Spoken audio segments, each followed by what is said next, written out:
ਸਤਿ ਸ਼੍ਰੀ ਅਕਾਲ ਜੀ। ਅੱਜ ਦਾ ਅਸੀਂ ਪ੍ਰੋਗਰਾਮ ਸ਼ੁਰੂ ਕਰਦੇ ਹਾਂ ਫਤਿਹ ਬੁਲਾ ਕੇ। ਵਾਹਿਗੁਰੂ ਜੀ ਕਾ ਖਾਲਸਾ, ਵਾਹਿਗੁਰੂ ਜੀ ਕੀ फतेह। बोले सो निहाल, सत श्री अकाल।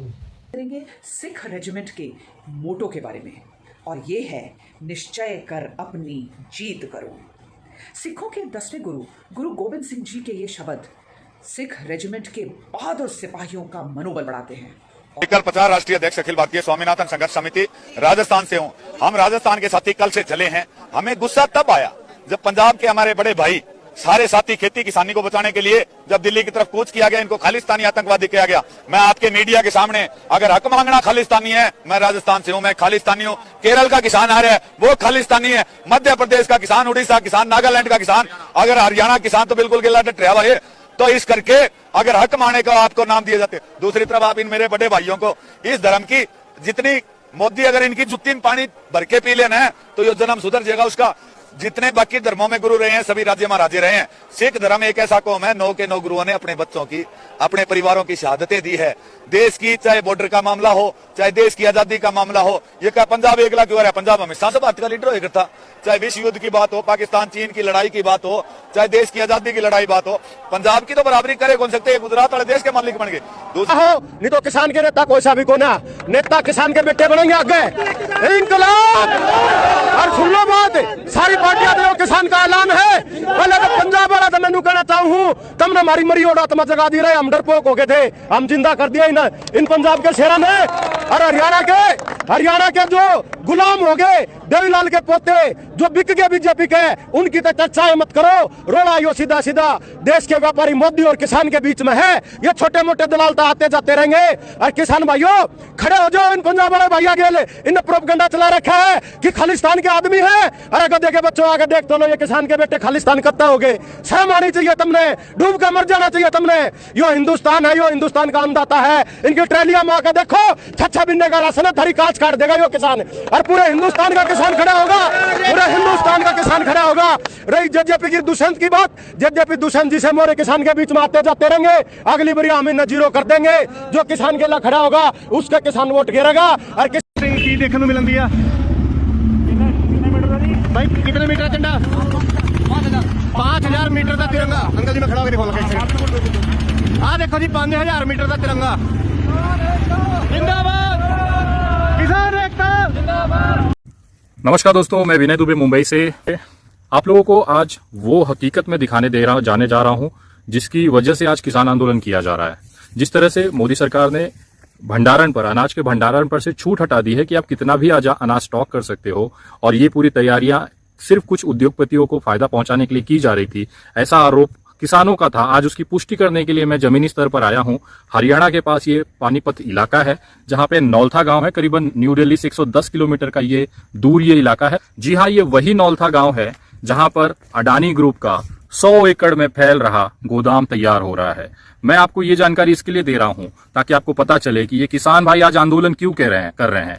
आपको उससे इस आंदोलन के बारे में अगर जानना है तो आपको उसकी नियमों को। केंद्र ਦੀ ਖੁੱਲ ਚੁੱਕੀ ਹੈ ਪੋਲ। ਮੀਟਿੰਗ ਦੇ ਦੌਰਾਨ ਖੇਤੀ ਮੰਤਰੀ ਨਰਿੰਦਰ ਸਿੰਘ ਤੋਮਰ ਦੇ ਮੂੰਹੋਂ ਨਿਕਲਿਆ ਇੱਕ ਵੱਡਾ ਰਾਜ਼, ਇੱਕ ਸਨਸਨੀਖੇਜ਼ ਖੁਲਾਸਾ ਕਿਸਾਨ ਆਗੂਆਂ ਦੀ ਅਤੇ ਕੇਂਦਰ ਦੀ ਮੀਟਿੰਗ ਦੇ ਦੌਰਾਨ ਹੋਇਆ ਹੈ, ਜਿਸ ਦੀ ਜਾਣਕਾਰੀ ਕਿਸਾਨ ਆਗੂਆਂ ਵੱਲੋਂ ਦਿੱਤੀ ਗਈ ਹੈ। ਮੀਟਿੰਗ ਦੇ ਦੌਰਾਨ ਖੇਤੀ ਮੰਤਰੀ ਨਰਿੰਦਰ ਸਿੰਘ ਤੋਮਰ ਵੱਲੋਂ ਕਿਸਾਨਾਂ ਨੂੰ ਵੱਡੀ ਗੱਲ ਕਹੀ ਗਈ ਹੈ। ਉਹਨਾਂ ਕਿਹਾ ਕਿ ਅੱਜ ਮੈਂ ਤੁਹਾਡੇ ਕਹੇ ਤੇ ਕਾਨੂੰਨ ਰੱਦ ਕਰ ਦੇਵਾਂ, ਪਰੰਤੂ ਜੇਕਰ ਕੱਲ ਨੂੰ ਅੰਬਾਨੀ ਅਤੇ ਅਡਾਨੀ ਆ ਕੇ ਮੈਨੂੰ ਇਹ ਕਹਿਣ ਕਿ ਕਾਨੂੰਨ ਬਣਾਓ, ਇਸ ਗੱਲ ਦੀ ਜਾਣਕਾਰੀ ਤੁਹਾਨੂੰ ਦੱਸ ਦਈਏ ਕਿ ਕਿਸਾਨ ਸਤਿ ਸ਼੍ਰੀ ਅਕਾਲ ਜੀ। ਇਹ ਜਿਹੜੀ ਨਈ ਤੁਹਾਡੀ ਕੈਬਨਿਟ ਰੀਸ਼ਫਲ ਹੋਈ ਹੈ ਉਹਦੇ ਵਿੱਚ ਜਿਹੜੇ ਵੀ ਆਏ ਨੇ ਸਾਰੇ ਕਿਸਾਨ ਦਾ ਅੰਦੋਲਨ ਜਿਹੜਾ ਹੁਣ ਫਿਰ ਤੇਜ਼ੀ ਫੜ ਲਿਆ ਹੈਗਾ। ਉੱਥੇ ਫਿਰ ਇਹਨਾਂ ਨੂੰ ਬੜੀ ਮੁਸ਼ਕਿਲ ਹੋਣ ਵਾਲੀ ਹੈ, ਕਿਉਂਕਿ ਜਿੰਨੇ ਵੀ ਮੇਰੇ ਹਿਸਾਬ ਨਾਲ ਜਿਹੜੇ ਆਏ ਨੇ ਸਾਰੇ ਲਾਈਟ ਵੇਟ। ਇਹ ਪੁੱਛਣ ਵਾਲੀ ਗੱਲ ਹੈ ਕਿ ਇਹ ਜਿਹੜਾ ਅੰਦੋਲਨ ਹੈ ਇਹਦੀ ਆਵਾਜ਼ ਜਿਹੜੀ ਹੋਏਗੀ, ਜਿਹੜੀ ਇਹਦੀ ਜੋਸ਼ ਹੈਗਾ, ਇਹ ਇੰਨਾ ਕਿਉਂ ਗਲੋਬਲੀ ਗੂੰਜਦਾ ਹੈ?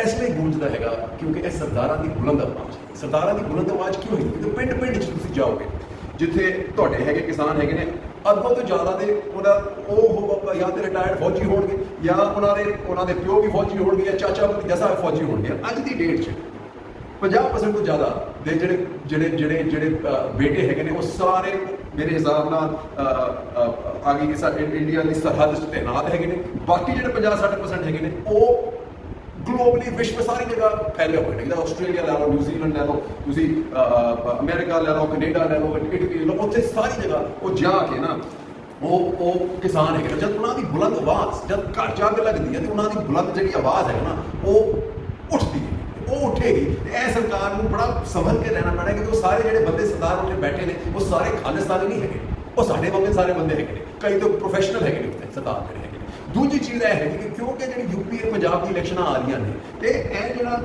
ਜਿਹੜਾ ਅੰਦੋਲਨ ਹੈਗਾ ਨਾ ਇਹਨੇ ਹੁਣ ਸਿਆਸੀ ਮੋੜ ਲੈ ਲਿਆ ਹੈਗਾ। ਤੇ ਲੱਗਦਾ ਹੈਗਾ ਜਿਸ ਤਰ੍ਹਾਂ VP ਸਿੰਘ ਸਾਹਿਬ ਨੇ ਕਿਹਾ ਸੀਗਾ ਕਿ ਅਗਰ ਕਿਸਾਨਾਂ ਦੀ ਆਵਾਜ਼ ਆਣੀ ਨਾ ਹੋਵੇ ਤੇ ਉਹਨਾਂ ਨੇ ਕਿਸੇ ਤਰ੍ਹਾਂ ਰਾਜਨੀਤੀ ਦਾ ਇੱਕ ਮੰਚ ਪੈਦਾ ਕਰਨਾ ਪੈਣਾ ਹੈ। ਤੇ ਲੱਗਦਾ ਹੈਗਾ ਟਕੈਤ ਸਾਹਿਬ ਜਿਹੜੇ ਹੈਗੇ ਨੇ ਨਾ ਸਾਡੇ ਕੋਈ ਹੀ ਕਰਨ 'ਚ ਲੱਗੇ ਹੋਏ ਨੇ। ਤੇ ਹੁਣ ਤੁਹਾਨੂੰ ਇਹ ਦੇਖੋ ਕਿ ਬੜਾ ਕੇਅਰਫੁਲ ਰਹਿਣਾ ਪੜੇਗਾ ਜਿਹੜੇ ਸਾਡੇ ਜਿਹੜੇ ਅੰਦੋਲਨ ਦੇ ਬੰਦੇ ਹੈਗੇ ਨੇ, ਕਿਉਂਕਿ ਹੁਣ ਸਰਕਾਰ ਦੀ ਕੋਸ਼ਿਸ਼ ਰਹੇਗੀ ਕਿ ਇੱਥੇ ਤੁਹਾਡੀ ਡਿਵਾਈਡ ਹੋਵੇ। ਆਲਰੇਡੀ ਤੁਸੀਂ ਦੇਖ ਰਹੇ ਹੋ ਯੂਪੀ 'ਚ ਹੁਣ ਸਾਡੇ ਮਸਲੇ ਨਿਕਲ ਰਹੇ ਹੈਗੇ ਨੇ ਹਿੰਦੂ ਮੁਸਲਮਾਨ ਦੇ ਤੇ ਲਵ ਜਿਹਾਦ ਦੇ ਤੇ ਨਾ ਹੁਣ ਲੇਟੈਸਟ ਜਿਹੜੀ UP ਜੀ ਨੇ ਕੀਤਾ ਹੈਗਾ ਕਿ ਉਹ ਜਿਹੜੀ ਸਾਰਿਆਂ ਨੂੰ ਪਤਾ ਕਿਹਨੂੰ ਟਾਰਗੇਟ ਕੀਤਾ ਹੋਏਗਾ ਜਦੋਂ ਉਹਨਾਂ ਨੇ ਇਹ ਨਈ ਪੋਪੂਲੇਸ਼ਨ ਕੰਟਰੋਲ ਪਾਲਿਸੀ ਕੱਢੀ ਹੈਗੀ। ਸੇਮ ਥਿੰਗ ਹੁਣ ਪੰਜਾਬ 'ਚ ਵੀ ਇਹ ਕੋਸ਼ਿਸ਼ ਹੋਣੀ ਹੈ ਕਿ ਕਿਸੇ ਤਰ੍ਹਾਂ ਸਰਦਾਰ ਤੇ ਹਿੰਦੂਆਂ 'ਚ ਕੋਈ ਦਰਾਰ ਪੈਦਾ ਹੋਵੇ। ਤੇ ਇੱਥੇ ਬੜੀ ਸਾਵਧਾਨੀ ਇਹ ਜਿਹੜਾ ਸਾਡੇ ਅੰਦੋਲਨੀ ਹੈਗੇ ਨੇ ਬੜੀ ਸਾਵਧਾਨੀ ਵਰਤਣੀ ਪੈਣੀ ਹੈਗੀ। ਔਰ ਹੁਣੇ ਮੈਨੂੰ ਲੱਗਦਾ ਹੈ ਕਿ ਜਿਹੜੀ ਜਾਟ ਜੱਟ ਗੁੱਜਰ ਇਹ ਜਿਹੜੀ ਕਿਸਾਨ ਹੈਗੀ ਨਾ ਇਹ ਇੱਕ ਬਰਾਦਰੀ ਬਣ ਚੁੱਕੀ ਹੈ। ਤੇ ਇਹਦੇ ਵਿੱਚ ਤੁਸੀਂ ਸਰਕਾਰ ਨੇ ਬੜਾ ਕੇਅਰਫੁਲ ਰਹਿਣਾ ਪੈਣਾ, ਬੜਾ ਸਾਵਧਾਨ ਰਹਿਣਾ ਪੈਣਾ, ਕਿਉਂਕਿ ਜਿਹੜੀ ਇਹ ਕ੍ਰਿਟੀਕਲੀ ਦੇਖਣ ਵਾਲੀ ਗੱਲ ਹੈ ਕਿ ਜਿਹੜੇ ਕਾਨੂੰਨ ਲਾਏ ਗਏ ਨੇ ਨਾ ਇਹ ਬੇਸਿਕਲੀ ਜਿਹੜਾ ਆਈਡੀਆ ਇਹਦੇ ਪਿੱਛੇ ਹੈਗਾ ਕਿ ਦੇਖੋ ਰੀਸਟਰਕਚਰਿੰਗ ਤਾਂ ਹੋਣੀ ਚਾਹੀਦੀ ਪਰ ਇਹਦੇ ਵਿੱਚ ਕਲੀਅਰਲੀ ਆਈਡੀਆ ਹੈਗਾ ਕੈਪੀਟਲਿਜ਼ਮ ਦਾ, ਕਲੀਅਰਲੀ ਆਈਡੀਆ ਹੈਗਾ ਪ੍ਰਾਈਵੇਟਾਈਜੇਸ਼ਨ ਦਾ। ਤੇ ਇੱਥੇ ਗੱਲ ਬਿਲਕੁਲ ਕਿਸਾਨਾਂ ਦੇ ਹਿੱਤ 'ਚ नहीं है। मोर लेने आज 11 मार्च दिल्ली फतेह दिवस है। आप सबको इस दिन की बहुत बहुत बधाई हो जी। इतिहास इस बात की तस्दीक करता है कि दिल्ली के लाल किले पर हमेशा से ही मुस्लिम शासकों का राज रहा है, लेकिन सन 1783 में ऐसा पहली बार हुआ जब सिख सेना ने बादशाह शाह आलम को घुटनों पर ला दिया और लाल किले पर केसरी निशान साहिब झंडा लहराया था। वाक्य ਸਤਿ ਸ਼੍ਰੀ ਅਕਾਲ ਦੋਸਤੋ, ਸਿੰਘੂ ਬਾਰਡਰ ਤੋਂ ਲਾਈਵ ਕਵਰੇਜ ਵਾਸਤੇ ਮੈਂ ਦਿੱਲੀ ਦੇ ਵਿੱਚ ਇਹਨਾਂ ਦਿਨਾਂ 'ਚ ਆਇਆ ਹੋਇਆ ਹਾਂ। ਤੁਹਾਨੂੰ ਸਾਰਿਆਂ ਨੂੰ ਪਤਾ ਹੈ ਕਿ ਆਹ ਦੇਖੋ ਕਿਸ ਤਰ੍ਹਾਂ ਕਿਸਾਨ ਵੀਰਾਂ ਨੇ ਰਹਿਣ ਦਾ ਪ੍ਰਬੰਧ ਕੀਤਾ ਹੈ। ਇਹ ਇੱਕ ਟਰੱਕ ਹੈ ਨਾ ਕਿ ਕੋਈ ਘਰ। ਇੱਕ ਟਰੱਕ ਦੇ ਵਿੱਚ ਕਿਸ ਤਰ੍ਹਾਂ ਕਮਰਾ ਬਣਾ ਕੇ ਰਹਿਣ ਦਾ ਪ੍ਰਬੰਧ ਕੀਤਾ ਹੈ। ਦੇਖੋ 2 ਸੋਫੇ ਇੱਥੇ ਲੱਗੇ ਨੇ। ਓਏ ਬਾਰਡਰਾਂ ਤੇ ਇੱਕ ਤਾਣ ਖੜੇ ਵੱਲਿਆ, ਵੇਖ ਵੇਖ ਵੈਰੀ ਸਾਨੂੰ ਡਰੇ ਵੱਲਿਆ, ਇੱਕ ਵਿੱਚ ਰੱਖਿਆ ਪਹਾੜ ਜਿੱਡਾ ਜੋਰਿਆ, ਚੁਣ ਚੁਣ ਬੈਰੀ ਨੂੰ ਮਕਾਈ ਜਾਂਦੇ ਆ। ਸ਼ੇਰਾਂ ਨੂੰ ਲਟਾਈਆਂ ਦੀ ਨਾ ਲੋੜ ਮਿੱਠਿਆ, ਲੋੜੀ ਮਿਹਨਤ 40 ਚ ਵੀ ਮਨਾਈ ਜਾਂਦੇ ਆ। ਸ਼ੇਰਾਂ ਨੂੰ ਲਟਾਈਆਂ ਦੀ ਨਾ ਲੋੜ ਮਿੱਠਿਆ, ਲੋੜੀ ਮਿਹਨਤ 40 ਚ ਵੀ ਮਨਾਈ ਜਾਂਦੇ ਆ। गुलाम क्यों? गुलाम क्यों? गुलाम क्यों? पंजाब का हिंदू गुलाम क्यों? गुलाम क्यों? गुलाम क्यों? पंजाब का मुख्यमंत्री हिंदू क्यों नहीं? क्यों नहीं? क्यों नहीं? पंजाब का अगला मुख्यमंत्री कौन हो?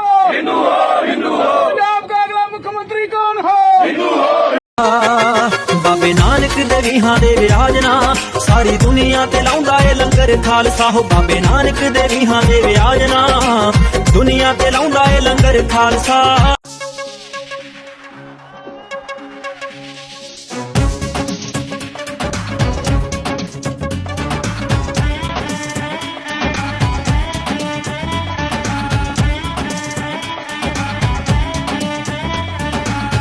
ਤਾੜ ਕੇ ਪਾਪੀ ਬੈਠਾਂ ਤੇ ਸ਼ਲਾਰੂਆਂ ਨੂੰ, ਤੈਰਨ ਦੇ ਗੁਰਨਾਂ ਦਾ ਸਭ ਪਕੜਾਂ ਦੇ ਤਾਰੂਆਂ ਨੂੰ।